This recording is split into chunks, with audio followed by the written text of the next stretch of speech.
Welcome to the Health Coach Nation podcast. My name is Hailey Rowe, and I'm a sales and marketing coach and LinkedIn lead generation service provider. I work with health, life, and mindset coaches and online service-based business owners to help them get more sales, shift their time to the client-generating activities instead of just the busy work, and overcome that social media overwhelm. Let's get into the show. If you've been looking to attract more of the right kind of clients who are ready to pay for coaching, and you feel stuck in your messaging, your marketing plan, where to begin as an entrepreneur, and even maybe having some mindset blocks, fear of sales or fear of overwhelm and failing and rejection, things like that, I want to invite you to my Coach Inner Circle because it's the A to Z hands-on experience that helps you get in front of your ideal clients, grow your audience and visibility, and it helps you learn sales and marketing skills for life that are timeless and not going to cause you to have to obsess about posting 24/7 and the social media algorithms and things like that. So if you're ready to book clients and you want to grow your coaching business beyond just getting your certification, go ahead and go to haileyrowe.com. You can book a free consult to see if the Inner Circle is right for you. And what you're about to hear is a little testimonial from one of my clients, Veda. So enjoy, and then we'll get into the episode. I was in Hailey's Inner Circle group program and I could not recommend it enough. I remember when she first reached out to me, I was very hesitant to invest because I was literally like 3 months into my business. I had no financial build up from my business. I was just starting out, and the fact that I was thinking about going to invest in this program of working with a business coach really scared me, and I almost backed out because I didn't know if I could find the funds to resource it. However, I've always learned that the best businesses are the people who always have a mentor. So I decided to invest in Hailey, and it was the best decision that I've made so far into my business. She helped my business grow in so many ways. I went from barely having any clients, barely booking any discovery calls, to having 28, 30 clients in that 6-month span of working together. I developed a way better mindset around my business to prevent burnout and to nail those discovery calls. I've been able to hire a virtual assistant. I feel so much more confident in the work that I do. I nailed down on my niche. I nailed down on my content. And if it wasn't for her, I truly don't know where my business would be today. And looking back, I'm so thankful I made that investment because I've made all of the money back and all the investment back that I was scared to invest in the first place. So if you're thinking about working with Hailey, I could not recommend it enough. She is the perfect person for if you're just getting off the ground on your business or if you've been in your business for a while. She will help you and support you in any way possible. Even though it was a group program, I personally felt like it felt very one-on-one. Everything that you have to tell her, she takes to heart, she takes into consideration. She will meet you where you at and will guide you every step of the way. So if you're watching this video, this is your sign that you need to invest in Hailey because I promise the benefits and what you will reap out of it will be so worth it. An SEO content writer at Writer's Life for You, and it's her goal to make content creation easier and less overwhelming for female entrepreneurs. And if you're trying to create a thriving, profitable business, we all know that sometimes content can feel very overwhelming and get in the way of creating that thriving business. So, Heather, thank you for being here. And what made you interested in content creation? Thank you for having me, Hailey. So I started my online journey. Well, I was a cop first, which a lot of people don't know. And then I had to go out on disability. So I was like, I like writing. So I kind of got into freelance writing. And it's something, you know how you don't ever appreciate the things that seem really easy to you, like other people would like need help with that. So that's how it always was. Like, I'm very good at writing. I love doing it.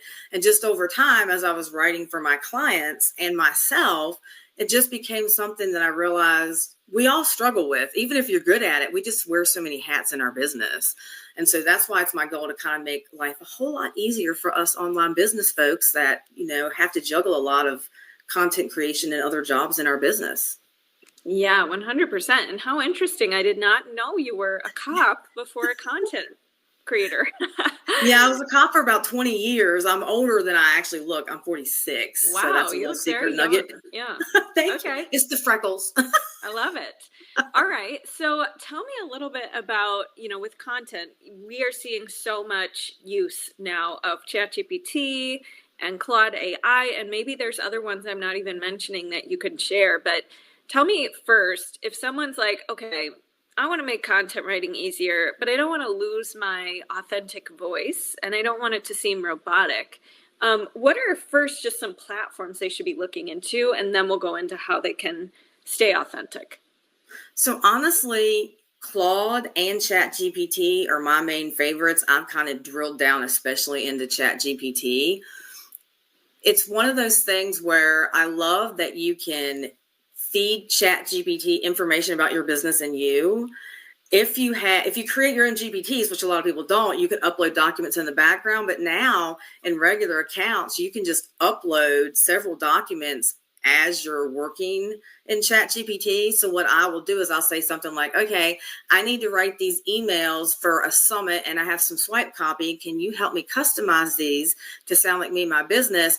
I'm going to upload information, or you could even type in my audience is content creators and solopreneurs, and my writing is casual fun, this and that, whatever, professional, whatever it may be. And then sometimes you just have to go back and forth with ChatGPT.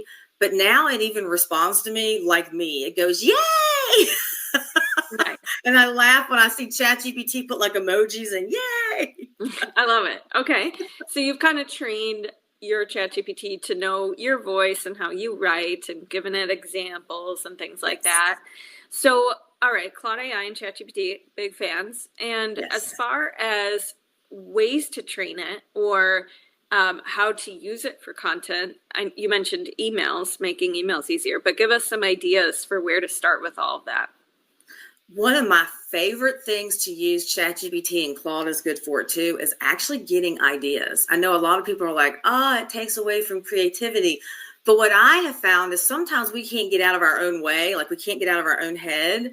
And so I'll go into ChatGPT and I may be like, I'm going to be doing some kind of event or something, or I'm going to be writing a blog post, or I'm going to be creating a product. Let's do a product. I want to create a low-cost digital product. This is what I'm really good at. This is my audience. Can you give me some ideas on what I create? And then it'll give you a list. And then what happens is it sparks me to be like, oh, but I can do this, this, this, and this. So I usually end up like, you can get lost down the rabbit hole with ChatGPT and that, but ideas. And if you write like blog posts, or you can do video scripts, outlining is another really good thing to start with if you haven't yet. And those are two places, if you haven't done anything really with AI yet, that I would start, because you'll just be amazed, because ChatGPT is just pulling in all this information from all around the world. I love that. Yeah. And I think one big thing too, you mentioned, is rabbit holes. And I think a lot of people go down rabbit holes, not just with creating content, but just yesterday I was talking to someone and they were like, I see these other people in my field and their content and it's so good and it's so, perfect. And I start to compare myself and realize think, who would want to hear from me? Or, I'm just starting out. Why would anyone want to look at my content? So any, advice you can give for people who are really struggling with that comparison and feeling like their content's not good enough? I feel like we all go through imposter syndrome at some point in time. I mean, I think there's even a quote or somewhere that Maya Angelou, who has written a bunch of books, says, why would anybody want to listen to me? Why would anybody want to hear from me? And nobody has your unique experiences or your unique spin on things. They say everything's been talked about before, but not the way you talk about it. My experience being a cop and all the struggles I went through when I had to go on disability, all that makes good content. And so we all have our own unique stories or ideas, and we just really have to I always say, I had a friend that's called it comparing and despairing, because you don't know what's going on behind their business. And you can't compare yourself to somebody making $500,000 a year with a team of people, because you don't. So you just never know what's going on, that like their last launch failed or something happened. So I just always try to remember that, and then just really be like, but nobody's heard my unique voice. Everybody has. We could sit here and probably line 10 of us up to talk about the same topic, but we would all have our spin. And that's just really what you want to lean into, because I know that it's scared to lean into being yourself. But once I started doing that, that's when the magic happened. I started connecting with people, like my real, genuine people that wanted to hear from me. Yeah, I love it. Yeah. And I think we all have that little voice, and it's more just a matter of thinking about what does make you unique, and remembering that even if you don't feel that you're good enough, there probably will be someone out there who needs to hear what you're going to share today, and get the focus on that and them, and as opposed to just you. So in your opinion, Heather, what makes a good post, and like what makes a good structure of a post, especially for coaches and, a lot of the listeners here are wellness professionals, people like that? So one big thing, and if we're talking about even social media or blog posts, you want to have a good hook or a good intro that's going to stop the scroll, slow that scroll, have people like, oh, wait a minute. And so I see a lot, and this happens with AI too, I see a lot of really generic ones out there. And so it's always I always try to put myself in the mind. And when I'm Googling something too, if you're looking for keywords, I'm like, how would I search for this? Or what would make me stop and pay attention? And then you just kind of want to like for social media posts, I just really have that hook, and there's always a good call to action. And you just need to try to not be as generic and do everything that you see out there. And blog posts are the same way. That title is likely what's going to draw you in. Like if you're looking at 10 posts on the first page of Google, and that meta description, Google's looking for that too. It's all about making sure that Google and people understand what your post is about. So it's kind of the same structure for all content to a certain extent, just in different ways, if that makes sense. Okay. So starting with a good hook or headline, making sure it's clear what the post is about. Anything else? Definitely that call to action. And you can use all kinds of calls to action. And it's really funny. I've talked with a couple copywriter friends. And so this is about buttons too. I've had several copywriting friends that are like, you just need to be like, instead of, yes, I want to free up more time in my business, they've been telling me, for your buttons or your call to action, sign up here for the course, or get this free PDF here. And I'm like, that's kind of interesting, because I'm like, a lot of us, and I think those yes, I want to sign up for the course still works in a certain way. But I think if we're just really clear, people need to know what to do next. They need to be told what to do. And if you give them too many choices or too many things, then they can be like, okay, analysis paralysis, I don't know what to do at all. So just a very clear call to action. And, I wouldn't make posts, especially social media, very long. Even if they'll take a certain amount of characters, I would not use all like 2,000 characters or whatever, because I don't think a lot of people like long posts anymore. Okay. LinkedIn could be a difference. Mm-hmm. Yeah. Okay. So long posts, maybe not so much. How do you define long? Well, it kind of depends. Even with blog posts, I write to fill the topic. And I don't think this is the problem. You're asking a question about something. I don't think there is like a yes or no, if that makes sense. It's kind of the topic, and it's the platform, because every platform is different. So, LinkedIn is more like the thought leadership posts, and they are longer, but Instagram is not. Right. So I just think you have to keep the platform in mind that you're on, and make sure clearly that you're showing up where your audience is. And then you can kind of get a feel. I say test things. You can test long and short posts. Tests. Doing short form videos, just test what works, and you'll see what your audience reacts to. It could be stories. I know a lot of people like stories, interact with those more on Instagram. So it's kind of just knowing where your people are, and then just testing and seeing, because maybe your people like longer content. I still wouldn't go super long, but yeah. Okay. Interesting. Now with good old ChatGPT and Claude AI, what are some other ways, aside from getting content ideas, maybe feeding it some emails and saying, hey, can you help me make these emails better? Any other things we should be thinking about or using those platforms for with our content? Content repurposing is another place. If you have people if you have a good bit of content, well, you can even have like one blog post and you can do it. Because I feel like we all try to reinvent the wheel every time we create content. And it's one of those things that's like, okay, I have all this content sitting here. I need to use it. So I'll go to ChatGPT and I'll say, like, I have this blog post. Can you give me 5, 10, 15 pieces from it that I can post on? And I would say platform, and I would do one platform at a time. Because one good thing about ChatGPT is it will recognize LinkedIn versus Instagram or Facebook or TikTok or something. So it will recognize that. It can even pull out video scripts for you or gold nuggets. I do that a lot for my evergreen series. Like, you can pull out gold nuggets. So content repurposing, you could take a transcript from a video and be like, can you pull out social media posts for me? Mm-hmm. And I just feel like it makes it so much easier when you just have that content sitting there and not doing anything with it. And so that's a huge, if you have content, you would not believe. I think I've even taken one blog post and done like 40 some social media posts from it. Like, you can really get a lot out of it. I love that. Okay. And what about, for Instagram, for example, it's a lot of reels or talking to the camera or maybe putting a graphic with your caption. How do you, let's say you use Claude AI or ChatGPT to write a really good caption. Do you then, what do you do on Instagram? Do you decide, like, I'm going to make a video saying this, I'm going to pair this with, like, what do you like to do to pair it? Because that's the thing I struggle with. Like, I have no problem writing a caption, but then every Instagram post, I don't want it to just be a picture with a caption, or like, I don't know what picture to put with it, or I don't have enough pictures of me to put with it, or, like stuff like that. So how do you decide how to creatively, like, partner it for Instagram? So honestly, it's one of those things where, and I mean, it depends on what you're creating, because clearly if it's a reel, it can be you or it can be B-roll, and then you kind of have that. I always say create B-roll,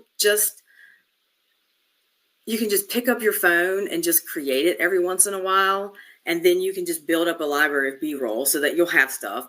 Or ChatGPT can even give you ideas for images. So I don't always use them because I'll a lot of times use my own images. And I'll be honest with you, I'm really not on social media anymore. I have a 12 grid on my Instagram. Social media, I'm good at it to a certain extent, but it's not my favorite thing, I should say. So ChatGPT can help with a lot of that if you're really struggling. And then it can give you even more ideas, because it'll say, pair this, because I create a custom GPT that does it. And it'll like, pair this with an image of a woman walking on a beach, or a video of a woman walking on a beach, or somebody typing on a computer. So it can even give you ideas itself, or Claude. Same thing. Okay, nice. And when you say I don't really, content's not your main thing, what is your main thing? Would you say content is my main thing, not social media is my main thing. So I've been focusing a lot on email, has really kind of been my jam. It's one of those things where, like I mentioned earlier, we all have so many hats in our business, and I had to sit there, and this is something that everybody can look at. I posted 5 days a week for 2 years straight. I did a lot of reels, and social media is just not where I get my people. Not saying if I maybe worked it harder, but it's not what I choose to put my energy in. I make 99% of my income from email. And so that's starting the beginning of 2024. I'm like, look, I'm going to roll hard with this. And it's worked out for me. But there are tons of people that get a lot of traction on social media and sell on social media. So I just think we need to lean into what works in our business for us. So it's SEO for me, emails, almost anything other than social media. I mean, I'm still on there, but it's just not, I have a 12 grid, and I'm like, I'm piecing out of doing social every day because it's just not something I like to do. I hear you. I agree. I think one of the biggest things that clients come in thinking is content is the thing, and meaning social media content. But I agree, like my email list and the, having a website and being ranked on Google, like those kinds of things really bring in warmer people or, do the actual conversion part. But social media, as you said, it's like something you do want to be on, and you do want people to be able to research you and like see what you're up to. But it's not necessarily the key, I think, converter. It might be the thing that gets them in your world, or it might be the thing that gets them on your email list, which is amazing and the whole goal. Yes.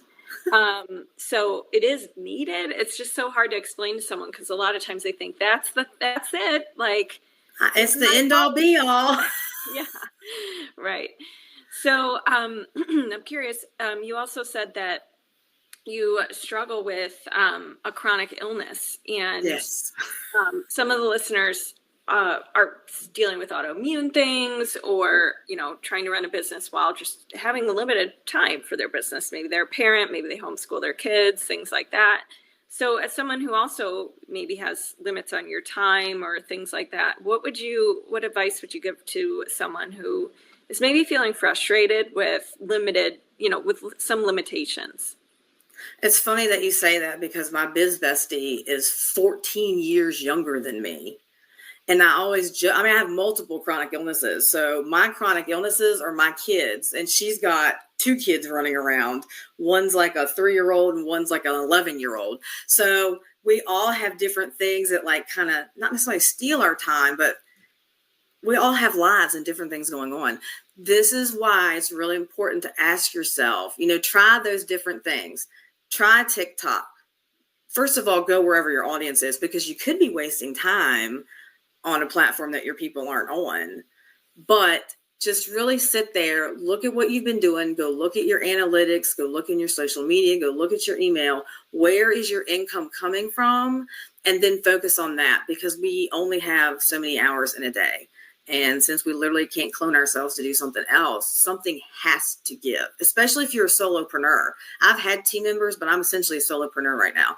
And you have to just focus on what is working, which means you're going to have to look at data, which I do not like data, but I love it. It's so useful and you have to have it, but it can be so overwhelming. ChatGPT can help with that too. You could take information from a survey or a whole bunch of other things and feed into ChatGPT, and it'll pull stuff out for you. So it can even help. Like, okay, this is what's going on in life. I actually have a custom GPT that's a business strategist that will help with those things.